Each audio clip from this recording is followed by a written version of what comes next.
Create, Shut Up and Just Create podcast, powered by CBA Studios in downtown Birmingham, Alabama. Shut up! Well, let me go ahead and get into it because I was about to ask you a question. I'm like, well, let me go ahead and just get into it. This is Ayanna Shon with the Shut Up and Just Create podcast. And I have the one and only Mr. Director, writer, producer, every hat that you can name. Mr. Corey Grant with me. How's it going? Hey, pleasure to be here. Yes, sir. You know, time schedule all screwed up. I don't go to bed till like 6 o'clock in the morning. And then at about like 12, I'm just all over the place. But you know, definitely blessed, and you know, I don't want to get used to this. I mean, before I'm kind of an introvert, extrovert. I don't really like being too much, but now it's like I'm ready to get out and hang out. You know, everywhere. So you said that this quarantine has allowed you to start writing season 2 of Pump. Yeah, we were already had it pretty much out, knew where we were gonna go with season 2, the outline. And we started maybe about a month ago, kind of really getting everything together. But now we're right in the mix, you know, knocking out episodes, getting it done. So when we come out, we're ready to go. You know, nice. When they officially announce our pickup, which they are. We're ready to get back into season 2. Nice. So for those that haven't watched the Pump Show, it's hilarious to say the least. Thank you. It's definitely hilarious to say the least, and it stars Ray J. And tell us, how did this particular show come about for you? So one of my producer partners, Chavez Frazier's, we both from Chicago area. He's from Chicago. I'm from the south suburbs of Joliet. Okay. And we met out here years ago. Yeah. So you know, we started working on stuff together when we met in LA. And we did this movie called Dysfunctional Friends. That was which is pretty good, popular by the way. back in the day. And thank you, I appreciate it. And after that, we was like, man, we want to do TV. But I was always hesitant, you know, about getting into TV, because in TV, as a director, you're kind of like the last on the totem pole. The writers run TV, you know, and then you're at the mercy of a studio picking you up after you shot, you know, if they want to go forward. And I was like, movies, I can shoot it, sell it, put it out, and be good. So I was always shy of TV. So during this time, you know, we went back, kept doing more movies and stuff. So then he would tell me, because I knew about this gym. There was this gym in Chicago. It was an old Bally's in the south side of Chicago. Okay. And Chavez used to be a trainer at this. You can imagine a gym on the south side of Chicago and all the craziness that would go on in the gym. And he would just tell me these stories. And so we came up with an idea. We should show about the gym. And so basically, in retaining all these different stories he would tell me, you know, we kind of came up with the concept. I mean, he would tell me things like how the shifts would work, how during one part of the day, the strippers would come in, and then another part of the schedule of the day, all the law enforcement people would come in, and then the drug dealers would come in, and they all be working out all together. And it was just all these different stories of trainers doing, you know who, you know what, and all the secrets and zaniness. It was just rich with these different ideas and stories. So we came up with a show, and it was called Crunches. And it was supposed to have been like an old school multi-cam show, like the Cosby Show with 3 cameras, like kind of TV. And it was pretty funny. I enjoyed it, and actually, BT had it up at their spot for a second because they were interested in it. Okay. And it's sad, and they never came. You know, we talked back and forth, and then they never, you know, in this industry, it's a lot of hurry up and wait type of stuff. Yeah. And we were already doing movies. I just forgot all about it, didn't follow back up with them. And then fast forward to now, these streaming networks, there's so many different platforms. And what I felt was a void as far as African-American content is that a lot of times with our comedy, we don't really push the envelope. We do more slapstick just kind of stuff that we always do, which is cool. Mm-hmm. I love that stuff too. But Gotcha. the type of humor that I enjoy is more situational. Mm. You know, I like the Judd Apatows. I like what's the guy Eastbound and Down guy? What's his name? I don't know why I'm skipping the name, but Eastbound and Down, Face Principles. You know what I'm talking about? I know what you're talking about. Yeah. So you know they push the envelope on situations and make you think, and then put they go a little edgy. And I was like, we don't have nothing like that. And that's what I like. So I wanted to do something that has some African American, Latino characters, but also have white and all other ethnicities, but really have minorities at the forefront and really Right. push that type of comic. Because I felt that our audience, a lot of times, we don't get a full gamut or menu of stuff to look at. We're kind of locked into 4 or 5 different things. So that's what it was. So Lynette Tichelle, who's my co-creator, actress, writer, extraordinaire, we decided, you know what, I'm gonna revamp Crunches. We're gonna make it edgier. We're gonna make a single camera, which is more like a film, like I like to shoot. Okay. And do it. And it we had no rules. We just took off. And then Phaedra Harris, who's been my longtime casting director, and she's also a producer in her own right. Okay. They created this. She got a job with this new network called Urban Flicks. Okay. Okay. And she thought about our show. Nice. And we came over there, and probably one of the biggest thing I was always scared about with networks is them coming in and kind of dictating and tell you this. Man, they Herb Kimball, who's the president of the company, the founder, they pretty much let us be creative and let us do our thing. And that's what you see with Pump. Nice. And it's funny because you flowed right into my next question. I want to ask, how did you guys end up on that particular network? Yes. So Herb Kimball is originally he's originally from the South Side of Chicago, a lot of people, but he runs a major, multi-million-dollar company out from the Philippines. Right. And he always had a dream of, hey, he was a creative at one particular time until bills come calling, and he went into business and left LA and went off to Philly and built his empire. So now it's like you circling back to what you love to do. And he had the foresight and the creative vision to create this studio called Urban Flicks. And you think Urban Flicks, you think the sound makes you think one thing. But him and Phaedra and all, they came up with the term. They want to redefine what urban means. Urban is everybody. That's how we look. Most towns, it's multicultural. Hip hop is 34 years old, so they wanted to have all inclusive network that had all kind of different things. And Phaedra set it up for us, and they loved the script, the idea. They liked my previous work, and that's how we got a deal done. Nice. So did you guys film the show first, or did you guys get the network deal off of the script? No, they were all in. They gave us the production budget. Now that's what's up. Trust me. Well, that's how you do it. That's what's up.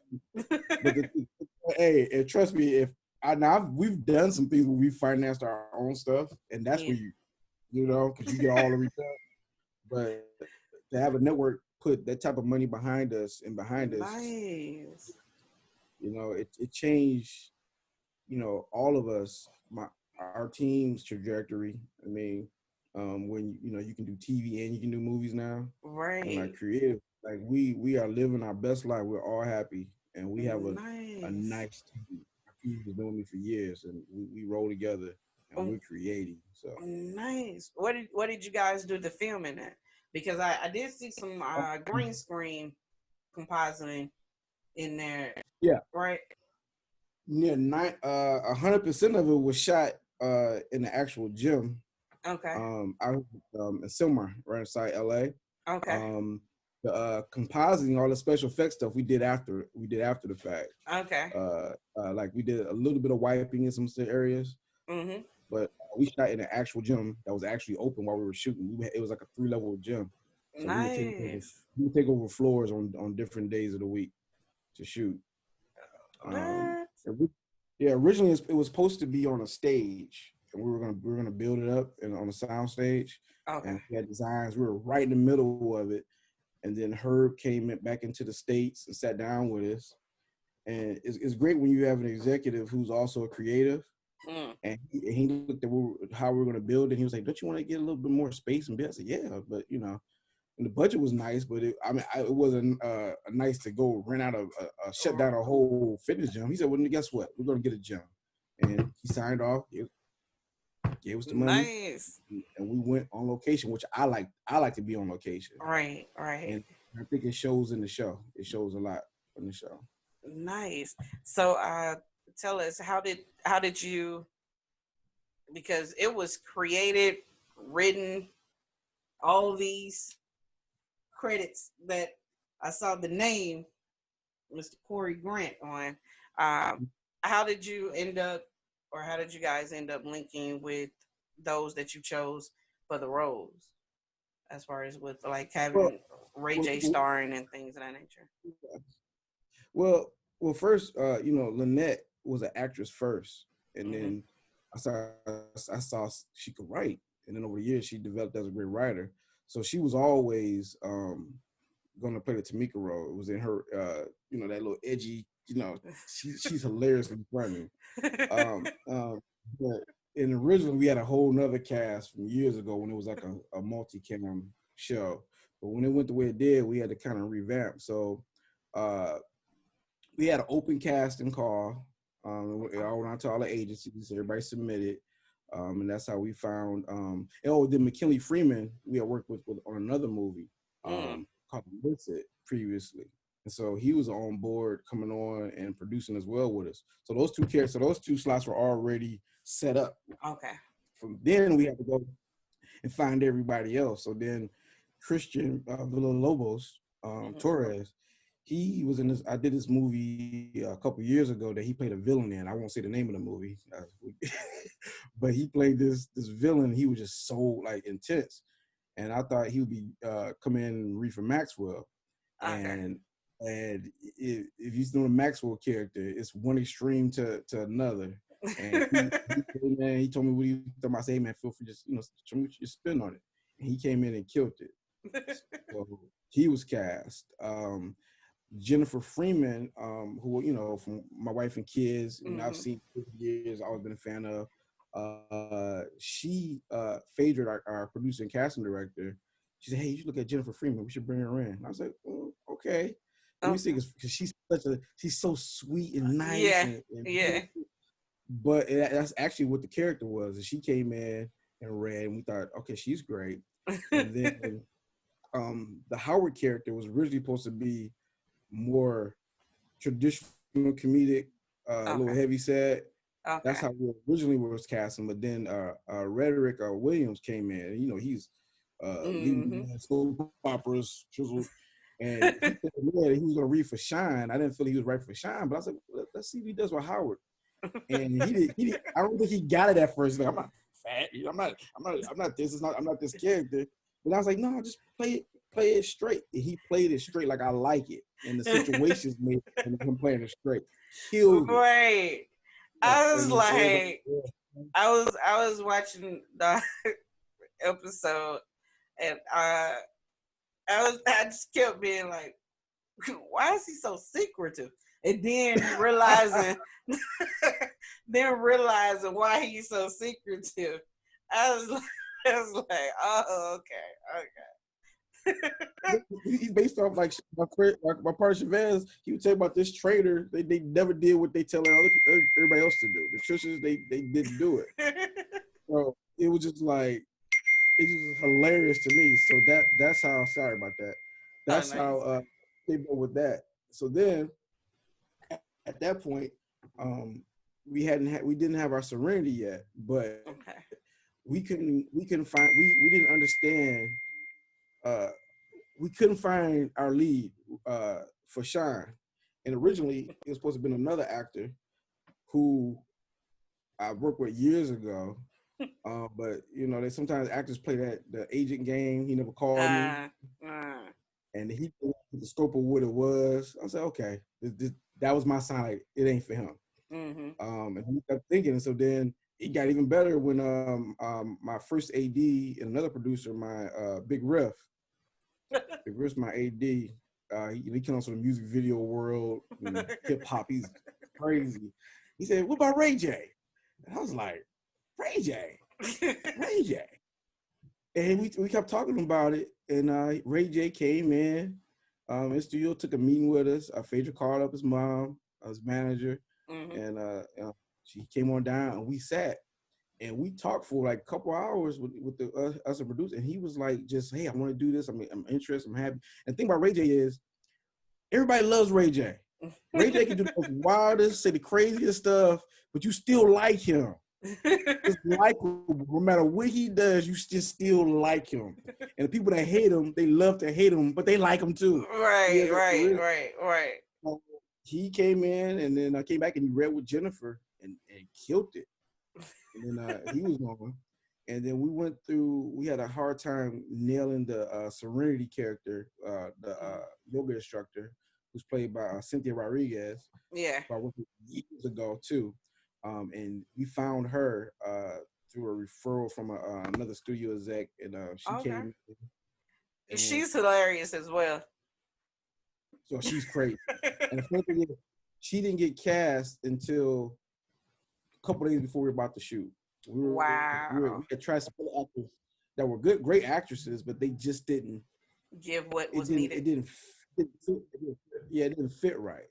And I'm real good at assessing in terms of knowing who's good for a certain character, and then people that may not be great for that character, knowing other places where they can be strong at, and then removing people around. So that's what we're able to do. So we keep all the great talent that we had.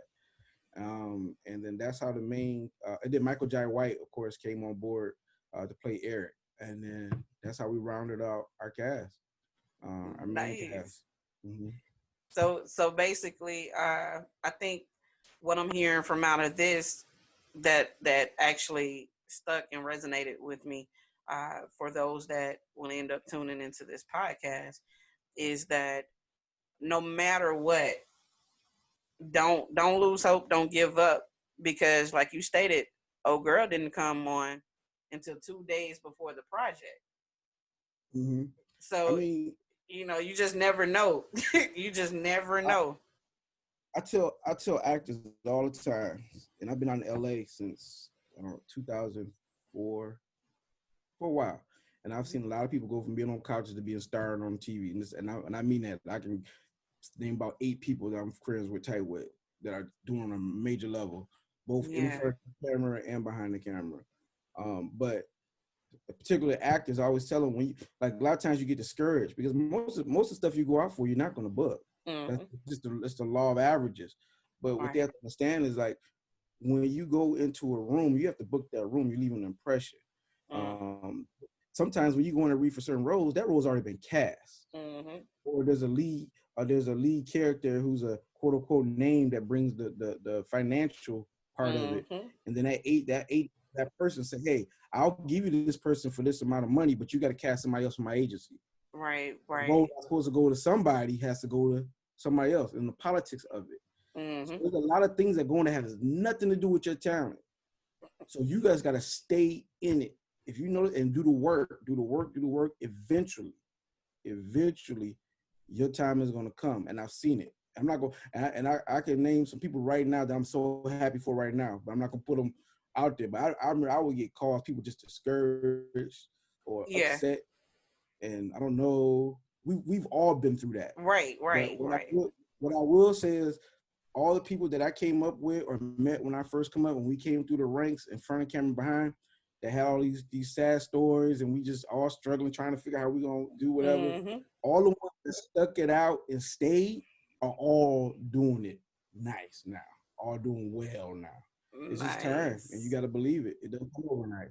And sometimes if it comes overnight, it don't stay because you didn't do the work. So don't listen. If anybody said if they want to be quote unquote a creator, a writer, director. Just from my point, if I can do it, they sure as hell can do it. And that's because then nobody open no damn doors for me. Nobody. Tell us. And I'm glad that you brought that up. So tell us, because you said nobody opened the doors for you, and you've been out in LA now since 2000. Nobody but one person. Yeah, nobody but one person. Hey. One person. And when I say, and why I separate her from those people is because she was a casting director years and a producer years before I got out there. And she took a meeting with me because another actor told her about a script I had. And she just liked my script, and that's Phaedra Harris. Okay. Years ago. Okay. And you know, I had no credits, and she stayed and she stuck with me. And then when I got a little bit of money, started making some movies, she's the first person I would call. And she would come on. She wouldn't even charge me her full quote because she believed in me, and she became like a sister. So what I'm saying is, a lot of times the people that are really genuinely behind you, right, like your friends or your close people, those are the ones that'll look out. But you can't be expecting, you know, Joe Schmo. Right. They do that after the fact. No, that's a fact. That's a fact. So tell us give us your background. Well, my backstory. Damn. Like, how did you find your way? How did you find your way from Chicago to LA in 2004 and becoming who you are today in 2020? Well, I left Illinois back when I first went away to college, and I ended up going to undergrad at Norfolk State in Virginia. And about there, my mom was working in criminal justice. So I thought that was a major I was supposed to do. That's my mom's in. She's a Fed. I was like, okay, that's what I'll do. And then, you know, I remember this guy that I was an undergrad with. He was in the communications department, and William Johnson, if I remember his name. I'm sorry, he's from Chicago, but he would always go out with these cameras and start shooting stuff around campus and news stuff. I was like, you know what? I think that's where I really need to be, because I'm a Star Wars baby, Indiana Jones, Jaws, that magical Hollywood stuff. That's the stuff that is in my psyche. So creating was always in me. So I ended up changing my major from criminal justice to communications, and then my GPA just shot all the way up, and you know, it just shot all the way up. My mom didn't kill me, and so I ended up going to Howard University for film school, and hooked up with my guy Brian Pratt, Buddha, and we would just do like these, you know, our classes. We do short films and movies and stuff, little stuff, you know, as a part of our coursework. But we'd always do it big casting call, and then we ended up making this movie. I said, you know, I'm gonna make a movie. We're gonna go to Hollywood. We're gonna blow up. And so I took like my Pell Grant scholarship money. I think it might have been like $2,000. I had a refund check. And this is during the time when Blockbuster was still going, and a lot of independent movies was coming out. I said, now look at these movies. I could beat that. That ain't nothing. I can do that. With the bar, they making money. So we made this real low budget movie called Hip Hop Task Force, and we shot it at Howard, and it made money. I put it in theaters myself and just toured it around and made money, and then that got me to Hollywood. And I moved out here with a dream, like I'm about to blow up, and I'm getting a distribution deal. And then I had a little money. I'm taking these meetings with different people, thinking things is about to pop off. Nothing. That money ran out, so then I had to do it again. So this time I said, you know, I got to do another movie, but this time I got to make it better and more structured. And I came up with a movie called Studio, which was a sequel. And Warner Brothers Home Video picked that up. And they were cool little movies. I couldn't watch them today, but they opened the doors up. I got you. And then that's what got me. Eventually, people start seeing you, your work ethic, and seeing you doing some stuff. And you start finding people that got a little money. And then I hooked up with this producer, and who said he can get finance. And I said, well, I can do this movie. He said, how much you can do for him? And I told him. He said, no, you can't. I said, yes, I can. It's gonna happen. That's how Dysfunctional Friends came about. Shout out to Tari Turner, who was a producer of that film. Oh yeah. And that was I love him.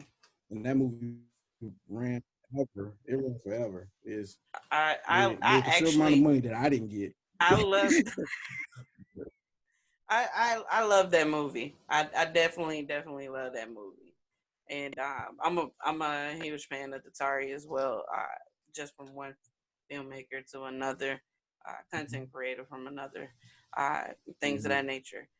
So tell me, what did the process look like as far as with uh, the first film? And uh, you that's back in an era where things weren't as easy to do now, as far as with getting your work seen, and with Oh, no. being able to, well, nowadays you don't necessarily have to shop it around, but it'd be lovely to be able to get it shopped around and picked up.